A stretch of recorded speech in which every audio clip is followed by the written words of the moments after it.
Hai Sobat Pora, Erwan di sini dan welcome back to Ngopi Pora. Ngobrol pintar seputar pemuda dan olahraga. Seneng banget hari ini kembali hadir buat nemenin kamu di Ngopi Pora episode hari ini. Tentunya udah kehadiran juga sama salah satu bintang tamu spesial kita. Tentunya berprestasi juga, nggak kalah sama bintang tamu sebelumnya. Ini kita kenalin udah ada Kak Rian Yohwari. Beliau merupakan salah satu peraih medali emas ASEAN Para Games ke-6 pada tahun 2011. Dan tidak hanya itu, mereka juga masih banyak sekali prestasi yang sudah dia raih. Salah satunya pernah meraih juara dunia di Madrid, Spanyol. Beliau juga merupakan salah satu Ketua Nasional Paralympic Committee Indonesia atau NPSI periode 2022 hingga 2027 yang terpilih secara aklamasi. Dan langsung saja kita sambut, ini dia Kak Rian Yohwari. Halo, selamat siang Kak Rian. Halo. Gimana kabarnya nih Kak? Alhamdulillah kabar baik. Alhamdulillah baik ya. Untuk kesibukan sekarang nih apa aja nih Kak? Pertama kita lagi mempersiapkan atlet menuju Peparnas 2024 di Medan. Oke. Baru saja tadi malam saya pulang dari Solo mengikuti Rakernas, Rapat Kerja Nasional. Jadi sekarang lagi mempersiapkan atlet yang akan kita persiapkan menuju Medan. Oke. Ini berarti Kak Rian ini merupakan seorang atlet Kak ya? Untuk mulai menjadi seorang atlet ini udah mulai dari usia berapa nih Kak? Ya sebetulnya saya sudah agak terlambat menjadi seorang atlet karena dulu saya sempat kuliah di Institut Teknologi Bandung, tapi karena mungkin waktu dulu banyak komunitas olahraga khususnya di bulu tangkis, nah waktu itu saya bertemu dengan seorang pelatih yang menawarkan saya untuk ikut di olahraga disabilitas. Dan saya mengikuti itu, akhirnya saya bergabung di olahraga disabilitas. Itu di tahun berapa tuh kalau boleh tahu? Tahun 97. Di tahun 97 berarti udah menjadi atlet kurang lebih sampai sekarang hampir 30 tahun. 30 tahun, waduh. Ya, 20 tahun lebih. 20 tahun lebih ya berarti ya. Berarti banyak banget suka dan dukanya ya Kak tentunya untuk menjadi seorang atlet. Kakak masih ingat gak sih cerita awal mula kenapa bisa jadi atlet? Mungkin dari passionnya dari kecil, atau apa sih yang memotivasi Kakak untuk bisa menjadi atlet sekarang? Ya, pertama saya lahir di suatu desa kecil, namanya Desa Kasai, Kecamatan Sungai Rotan, Kabupaten Muara Enim. Tapi alhamdulillah karena prestasi saya melalui pendidikan, saya akhirnya bisa kuliah di Institut Teknologi Bandung. Nah di situ saya sempat bergabung dengan komunitas-komunitas olahraga, khususnya olahraga bulu tangkis.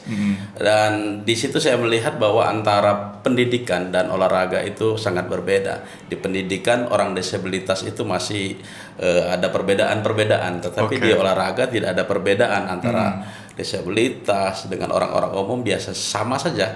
Yang penting ketika kita bermain bisa bersaing, di situ derajat kita sama. Oke, berarti Kak Rian ini merupakan atlet badminton ya Kak? Ya, atlet badminton. Atlet badminton. Nah, boleh nggak Kak diceritain motivasinya apa sih Kak Rian bisa terjun ke dunia atlet juga, menjadi atlet badminton? Itu kan pasti udah lama ya Kak, berarti menginjak di usia berapa itu pertama kali terjun? Terjun di usia 17 tahun. Di usia 17 tahun pertama kali saya mengikuti seleksi untuk ikut di Platda. Jadi Platda masih setingkat PON namanya waktu itu. Jadi setelah itu saya bergabung dan saya termotivasi bahwa di olahraga itu seperti yang saya sampaikan tadi, tidak ada perbedaan antara orang umum dengan kita. Nah itulah yang membuat saya termotivasi bahwa kalau di pendidikan antara disabilitas dengan orang umum itu jauh perbedaannya. Betul. Jenjangnya, dan diskriminasi saya rasakan walaupun saya sempat kuliah di Institut Teknologi Bandung, tetapi saya melihat perbedaan-perbedaan antara orang umum dengan disabilitas itu berbeda. Tapi di olahraga tidak ada perbedaan. Nah, akhirnya saya menekuni olahraga. Oke, apalagi banyak banget mungkin kakak udah bisa membuktikan juga bagi sebanyak orang bahwasanya bisa berprestasi bahkan bukan di tingkat nasional tapi di tingkat internasional juga. Mungkin banyak orang yang mohon maaf ya kak ya, itu menganggap kayak adanya ketidakberdayaan ataupun keterbatasan fisik, tapi kakak bisa membuktikan bahwasanya kakak bisa sukses mewakilin teman-teman difabel juga gitu, bahwasanya kita tuh bisa membuktikan di mata orang bahkan di mata dunia juga untuk bisa berprestasi sama seperti orang lainnya. Nah kalau dari Kak Rian sendiri, mungkin ada nggak salah satu tokoh yang menginspirasi kakak untuk bisa jadi sekarang? Sebetulnya tokoh yang menginspirasi saya adalah orang tua saya. Jadi ketika saya lahir, saya yakin setiap orang tua yang melahirkan anak, ya kan, setiap orang tua punya keinginan dan punya harapan bahwa nanti ketika melahirkan seorang anak, dia pasti berharap, ya Allah, lahirkanlah saya anak yang sehat dan sempurna. Tetapi ketika lahir saya yang notabene memiliki segala macam kekurangan, saya bisa membayangkan betapa sedihnya orang tua saya. Nah, singkat cerita, saya bertumbuh dewasa. Ketika dewasa, saya berpikir, saya berdoa juga, ya Allah, mudah-mudahan saya tidak menjadi beban bagi orang lain. Nah, itu jadi harapan saya. Saya termotivasi dari orang tua saya. Kenapa? Orang tua saya tidak pernah berhenti mengajarkan bagaimana hidup ini bisa menjadi manfaat buat orang lain. Ibu saya pernah berkata bahwa orang hebat itu bukan orang yang lahir dengan segala kesempurnaannya, tapi orang hebat itu dia yang lahir dan hadir dengan bisa memberikan kebermanfaatannya. Masya Allah, berarti emang peran orang tua sangat penting juga ya Iya. Kak untuk di karyanya sendiri. Boleh nggak Kak diceritain mungkin pengalaman Kakak untuk terjun menjadi seorang atlet? Karena kan itu peran orang tua juga. Apakah orang tua punya background atlet juga atau pengen kayak membuktikan kepada orang tua kalau misalkan Kak Rian tuh bisa gitu menjadi sukses di passion Kakak gitu? Tidak, jadi orang tua saya sendiri kan di kampung, di desa. Jadi orang tua saya tidak punya background di olahraga. Saya sendiri olahraga itu awalnya cuma ikut-ikut saja di dusun waktu itu. Tapi ketika di Bandung saya banyak belajar bahwa di olahraga itu akhirnya saya ikut latihan di satu klub yang namanya SGS dulu. Jadi di situ saya latihan dan akhirnya saya bisa berkarir di olahraga. Oke. Kalau terjunnya langsung Kak ke jadi atletnya nih, jadi atlet badminton. Kan awal mulanya main badminton doang ya. Iya. Tapi untuk awal mula terjun menjadi atlet badminton tuh gimana Kak? Adakah rekrutmennya atau ada pendaftaran ataupun gimana tuh? Nah, jadi saya waktu itu di Bandung satu klub badminton namanya SGS, Sarana Geraha Sangkuriang. Waktu itu ada seorang pelatih yang namanya Edi Esmanto menawarkan saya, Mas Rian, mau nggak kamu ikut di olahraga disabilitas? Kalau dulu kan bahasanya itu belum disabilitas, masih agak kasar, olahraga cacat katanya. Aduh. Saya bilang ya coba aja. Akhirnya saya ikut seleksi. Ketika ikut seleksi ya belum juara satu waktu itu, masih juara dua. Dan akhirnya saya masuk di dalam tim nasional. Oke. Berarti itu salah satu sosok yang memiliki peran penting juga ya Kak ya? Betul. Berarti selain orang tua ada kakaknya tadi juga yang benar-benar membukakan jalan ya Kak buat Kak Rian untuk bisa menjadi seorang atlet. Nah Kak, untuk perlombaan sendiri, perlombaan pertama Kakak menjadi seorang atlet itu lomba apa? Masih ingat nggak? Saya pertama kali ikut itu dulu Porcanas namanya, Pekan Olahraga Cacat Nasional di Semarang. Tahun 98. Jadi 98 saya baru peringkat 2 waktu itu. 99 saya ikut berangkat pertama kali Asian Para Games Vietnam. Di Vietnam saya alhamdulillah dapat 1 emas, 1 perak. Di ganda emas, di tunggalnya saya perak. Yang untuk di mana tuh Kak yang juara 1 itu? Ya, juara 1 kalau untuk tingkat Asia Tenggara, kalau tidak salah 18 kali saya Asia Tenggara. Waduh. Asia Pasifik di Incheon sama Guangzhou. Guangzhou 2010, terus juara dunia si Madrid tahun 2011. Mantap. Yang paling berkesan nih Kak dari semua perlombaan yang pernah Kakak ikutin yang mana nih? Yang paling berkesan kalau menurut saya sebetulnya di Guangzhou. Kenapa Di tuh? Guangzhou itu saya melihat bahwa perhatian masyarakat terhadap insan olahraga itu luar biasa. Kalau kita kan di Indonesia, kalau misalnya datang seorang tokoh olahraga misalnya seperti Taufik Hidayat kan, itu rame benar kan. Tapi kalau di Cina tidak. Jadi siapapun yang kita kan disabilitas, disabilitas itu mungkin orang tidak banyak kenal, tetapi ketika kita berprestasi, penghargaan masyarakatnya sana luar biasa. Apresiasinya Kak ya? Apresiasinya. Bener banget, emang perlu diapresiasi juga ya Kak ya. Nah untuk tadi kita balik lagi membahas mengenai atlet nih. Apa sih Kak, boleh nggak motivasi Kakak kenapa memilih jalur menjadi seorang atlet? Karena kan bisa aja terjun ke dunia kerja lainnya gitu. Ya, seperti saya sampaikan tadi bahwa saya melihat bahwa antara olahraga dan pendidikan atau bidang-bidang yang lain itu masih ada batasan kan. Jadi kalau pendidikan saja masih ada antara ke orang umum dengan disabilitas itu jauh berbeda. Disabilitas itu saya sudah tidak paham lagi ya, bahasa diskriminasi. Tapi di olahraga saya melihat bahwa olahraga itu mempersatukan segala macam perbedaan, perbedaan agama, perbedaan ekonomi maupun perbedaan fisik. Nah, akhirnya makanya saya memilih olahraga. Oke, emang passionnya di olahraga Di juga passionnya di ya. olahraga. Berarti Kak, gimana sih Kak perasaan Kakak? Mungkin pasti ada hal yang mungkin nggak bisa kita rasain ya. Perasaan Kakak sendiri bisa menjadi seorang atlet karena mungkin masih banyak teman-teman yang sama itu belum bisa merasakan dan memiliki kesempatan yang sama juga bisa menjadi seorang atlet di olahraga, bisa turun ke event dan juga ajang perlombaan tingkat nasional maupun internasional. Dari Kakak sendiri ada nggak suatu kebanggaan tersendiri gitu? Ya, kebanggaan itu pasti ada. Jadi kebanggaan yang menurut saya paling saya merasakan adalah nikmat yang paling saya syukurin itu adalah nikmat sosial yang sekarang saya rasakan.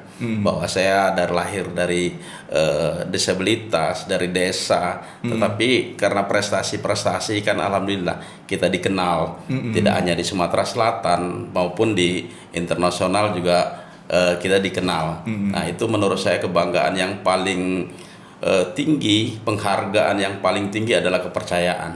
Ya, jadi kepercayaan pemerintah terhadap ini selama ini terhadap saya. Nah, itu penghargaan yang luar biasa. Nah, kebanggaan yang paling menurut saya yang paling membuat saya bangga, saya bisa membanggakan kedua orang tua saya. Betul banget ya, karena orang tua tuh kebahagiaan orang tua tuh nomor satu Kak ya. Iya. Paling utama banget. Nah, kalau bahas masalah prestasi, pencapaian dan juga penghargaan, yang pastinya yang bikin seneng kita tuh adalah keluarga dulu ya Kak. Keluarga. Yang pasti untuk keluarga, kita semua bisa ada di titik ini karena keluarga, dukungan keluarga juga. Mungkin kalau dari keluarga sekarang melihat Kak Rian yang ada saat ini gimana nih Kak? Perasaannya atau bangga? Pasti bangga ya Kak. Tapi bagaimana sih cara orang tua mengapresiasi Kak Rian yang udah ada di titik saat ini? Ya, jadi yang seperti yang saya sampaikan tadi bahwa nikmat yang paling saya syukuri itu adalah nikmat sosial. Jadi nikmat sosial bagaimana kita bisa mengangkat keluarga ya dari mungkin dari titik terendah sampai sekarang ini alhamdulillah bahwa kita tidak dimarginalkan lagi. Artinya kita sudah hampir sama setara dengan orang-orang yang mungkin levelnya lebih tinggi daripada kita sebelum-sebelumnya. Oke.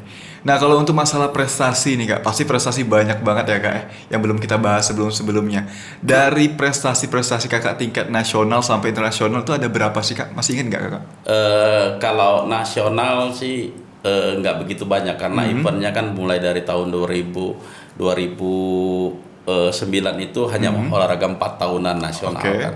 Tapi kalau di tingkat ASEAN kan ada single event, ada multi event. Kalau single event itu kan perorangan khusus di cabur bulu tangkis. Tapi kalau multi event seperti ASEAN Para Games, nah itu alhamdulillah.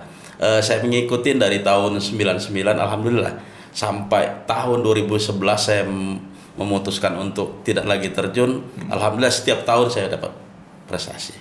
Oke. Jadi kalau saya hitung jadi saya hitung negaranya aja sekarang saya sudah 74 negara yang pernah saya kunjungin. Wah, banyak ya Iya. berarti ya. 74 negara. negara ya. Berarti udah mulai terjun itu dari tahun berapa Kak? Tahun 99. 99 ya. Sampai sekarang berarti masih aktif. Sampai 2000 terakhir 2013. 2013 terakhir. Berarti sekarang udah nggak lagi Ya, Kak ya? saya sekarang lebih fokus di NPCI. Oke, NPCI. Nah, sebelum kita bahas NPCI ini Kak, kita mau nanya juga mengenai pengalaman Kakak menjadi seorang atlet. Yang pastinya kan kalau seorang atlet itu pasti ada cedera juga ya Kak ya. Kakak pernah nggak ngalamin cedera kecil ataupun cedera besar mungkin yang bisa ngaruh dalam fisik Kakak selama pertandingan gitu? Kalau cedera saya tidak pernah merasakan cedera, tapi kalau pengaruh dulu kan ketika kita pelatnas itu kan di Solo. Solo itu kan kondisi cuacanya panas. Tapi ketika kita bertanding misalnya di Cina atau di Eropa itu kan suhunya dingin. Nah, itu pasti terasa di kita. Ada penyesuaian suhu tubuh juga berarti ya. Kalau untuk cedera-cedera kecil nggak pernah ada Kak ya? Ya, alhamdulillah walaupun saya cuma 3 jari, Maha Kuasa Tuhan saya tidak pernah di cedera. Oke. Alhamdulillah berarti Kak ya. Alhamdulillah, ya. Kalau untuk latihan sendiri gimana Kak? Kan misalnya mau turun event ya, event perlombaan. Itu latihannya berapa lama gitu? Terus kayak intens nggak latihannya? Kayak seminggu berapa kali gitu? Ya, kalau kita ketika masuk pelatnas kan ada program tersendiri. Tetapi ketika kita di luar pelatnas ya kita punya program tersendiri juga. Kalau program sendiri itu ya main sebanyak mungkin, latihan fisik ya mungkin hanya hari Minggu yang tidak latihan. Oke, berarti Senin sampai Sabtu ya? Iya, kalau ketika masuk pelatnas kan sampai 3 kali. 3 kali pagi, sore, malamnya juga ya mungkin game-game saja. Oke, kita bahas lagi nih Kak, mengenai NPC nih Kak ya. Kak Rian juga merupakan salah satu ketua National Paralympic Committee Indonesia atau NPC Indonesia yang udah 2 periode nih ya Kak ya. Berarti udah dari tahun berapa nih Kak? Tahun 2015 ya. 2015. Iya, 2015 sebetulnya 2015 harusnya 2020 kan habis. Iya. Tapi karena masa Covid ada kebijakan dari pusat itu diperpanjang selama 2 tahun. 2022 kemarin pemilihan lagi dan alhamdulillah saya terpilih lagi kembali secara aklamasi. Oke. Berarti NPC ini apa sih Kak? Mungkin banyak sobat Pora yang ada di rumah itu belum tahu. Apa sih itu NPC? Ya, NPC itu salah satu induk organisasi olahraga yang menaungin khusus olahraga disabilitas. Ada 2 induk organisasi olahraga. Yang pertama itu KONI, yang kedua NPCI. Kalau perbedaannya, KONI membidangi olahraga khusus yang non disabilitas, kalau NPCI membidangi olahraga khusus disabilitas. Secara hukum kedudukannya sama. Ya. Itu udah berdiri berapa lama Kak beroperasionalnya? Kalau berdiri itu sudah dari tahun mungkin udah jauh sekali ya, tahun 80-an kan. Tapi kita berganti-ganti nama. Waktu yang pertama kali itu namanya BPOC, Badan Pembina Olahraga Cacat. Terus tahun 2015 dulu masih di bawah KONI. Nah, tahun 2015 ada surat edaran dari induk organisasinya bahwa NPCI BPOC berubah nama menjadi NPCI dan keluar dari keanggotaan KONI. Artinya bahwa olahraga disabilitas itu terpisah dengan olahraga umum. Oke, berarti waktu itu satu Kak ya, satu naungan ya masih, tapi sekarang udah dibuat terpisah juga. Kalau untuk tempatnya itu gimana Kak? NPC ini kan berarti luas ya, ada di negara-negara lain juga ada berarti? Iya, di negara-negara lain kan ada ininya, ada AFC. Kalau di kita kan di pusatnya Solo. NPCI pusat itu ada di Solo, di Sumatera Selatan sendiri alhamdulillah sudah 17 kabupaten kota itu semua ada NPCI. Oke, berarti atletnya udah banyak nih dong Kak yang tergabung di NPCI. Ya, kalau hasil dari kemarin terakhir Perpaprop di Lahat ada 1.800-an atletnya. 1.800 atlet. Itu rentan usianya berapa Kak? Nah, kalau di NPCI itu tidak ada batasan usia. Nggak ada batasan usia ya? Usia. Karena di NPCI itu kan ada beberapa kategori. Ada tunadaksa. Tunadaksa itu cacat tubuh seperti saya. Cacat tubuh. Ada tunarungu wicara, ada tunagrahita, ada tunanetra. Oke. Iya. Itu dibagi per cabang ya Kak? Cabang olahraga? Per cabang dan klasifikasi namanya. Untuk cabang olahraga sendiri ada berapa Kak? Cabang olahraga kalau di Sumatera Selatan ini pembina 13 cabang olahraga. Dan semuanya ada di atlet NPCI ya. Oke Kak, boleh dong Kak diceritain sama Sobat Pora yang ada di rumah, mungkin prestasi-prestasi yang udah diraih oleh Kakak sendiri yang udah menjadi ketua dari NPCI Indonesia, dan juga prestasi-prestasi yang udah diraih oleh atlet-atlet NPCI sendiri. Ya, sebenarnya ada atlet Sumatera Selatan yang menurut saya prestasinya melebihin daripada saya. Ada Jendi Panggabean, Jendi Panggabean renang. Prestasi terakhir kemarin di Hangzhou, di Hangzhou 1 emas. Terus di Kamboja kemarin 6 emas 1 perak. Kalau tidak salah hitungan saya untuk se-Indonesia ini Jendi paling tinggi prestasinya. Kak Jendi Jendi, paling dan tinggi. Sumatera Selatan sendiri alhamdulillah dikenal sebagai provinsi yang paling produktif meraih medali. Karena kita setiap kali ASEAN Para Games biasanya tidak banyak perwakilan kita, hanya 7 orang. Nah, kemarin di Hangzhou juga 7 orang, emasnya 5, emasnya 5, peraknya 5, perunggunya 3. Ya, kalau di Kamboja kemarin atlet kita 9, emasnya 13. Jadi Sumatera Selatan diakuin sebagai provinsi yang paling produktif meraih medali. Oke, berarti aktif ya Kak untuk Iya. mengirim peserta Iya. ya berarti ya. Nah, selain Kak Jenny sendiri ada nggak atlet lain yang mungkin berprestasi juga di bidang lainnya? Oh, banyak. Ada Banyak ya? Prasetyo di catur, Catur. ada Rahmat Hidayat di tenis meja, ada Rika Octavia di eh, atletik. Tapi yang lolos Paralimpik, karena sebentar lagi Paralimpik. Kalau di umum itu Olimpiade, kalau di kita Paralimpik, ya di Paris bulan Agustus nanti. Kita Sumatera Selatan hanya satu perwakilan. Oke, ini paling dekat eventnya Paralimpik tadi ya? Paralimpik ya. Nanti bulan Agustus 2024 ini Kak ya? 2024. Itu mengirim satu cabang lomba, satu Iya. peserta? Regulasinya kan berdasarkan poin dunia. Oke. Ya, Jendi sekarang ada di peringkat 4 dunia. Oke. Berarti dari sekarang udah mulai latihannya nih ya? Ya, sudah pelatnas di Solo. Oke, boleh dong Kak dikasih dong harapannya untuk Sobat Pora yang ada di rumah sebagai ketua NPCI, khususnya buat atlet difabel yang ada di luar yang mungkin masih belum ada motivasi untuk bisa maju dan bisa menjadi orang yang sukses seperti Kakak. Boleh dong Kak? Ya, jadi buat teman-teman semua, khususnya penyandang disabilitas yang ada di Sumatera Selatan maupun di Indonesia, saya punya moto yang memang punya moto nasional yang menyampaikan bahwa jangan pernah menghitung yang sudah hilang, tapi hitunglah yang masih tersisa. Tidak perlu lagi kita memikirkan apa yang tidak punya di anggota tubuh kita, tapi bagaimana kita membuat sisa-sisa yang ada di tubuh kita ini menjadi manfaat buat banyak orang. Orang hebat menurut saya bukan orang yang datang dengan segala kelebihannya, tapi orang hebat dia yang datang dengan memberikan kebermanfaatannya. Penyandang disabilitas bukanlah orang yang patut dikasihanin, tetapi penyandang disabilitas harus menunjukkan karya sehingga bisa membangun negeri ini dengan segala keterbatasannya. Terima kasih Kak Rian. Waduh, ini kata-katanya sangat inspiratif banget ya Sobat Pora. Semoga bisa masuk ke hatinya Sobat Pora juga ya Kak ya. Biar bisa kayak, oh kita bisa maju sama-sama. Dengan keterbatasan juga kita bisa sukses dan membanggakan kedua orang tua kita. Nah, juga ada kuis nih Kak. Sedikit kuis mungkin untuk di akhir ya. Kuisnya, kira-kira tahu nggak nih Kak, pemain bola apa yang beratnya 3 kilo? Nggak tahu ya? Nggak tahu. Bambang Tabung Gas. Agak garing ya Sobat Pora, tapi nggak apa-apa. Walaupun Kak Rian nggak bisa menjawab, kita masih mengapresiasi dengan satu sertifikat ini Kak. Sebagai narasumber kita hari ini, mohon diterima ya Kak. Terima kasih banyak. juga mau ngucapin terima kasih juga buat Kak Rian sekali lagi yang udah hadir di Ngopi Pora episode hari ini. Semoga sharingnya kakak tadi, ilmu yang sudah kakak berikan tadi bisa sampai ke Sobat Pora juga yang ada di rumah. Dan juga semoga Kak Rian juga lancar terus rezekinya, lancar terus pendidikannya, karirnya juga tentunya, amin. Dan buat Sobat Pora yang ada di rumah, terima kasih juga udah stay tune ya bareng kita di Ngopi Pora episode hari ini. Dan jangan lupa untuk kamu juga untuk like, comment, dan subscribe video kita. Dan jangan lupa untuk kepoin juga Instagram kita dan sosial media kita lainnya di Dispora Sumsel TV. Dan juga harus pamit dari Ngopi Pora episode hari ini. Dan see you next time and goodbye Sobat Pora.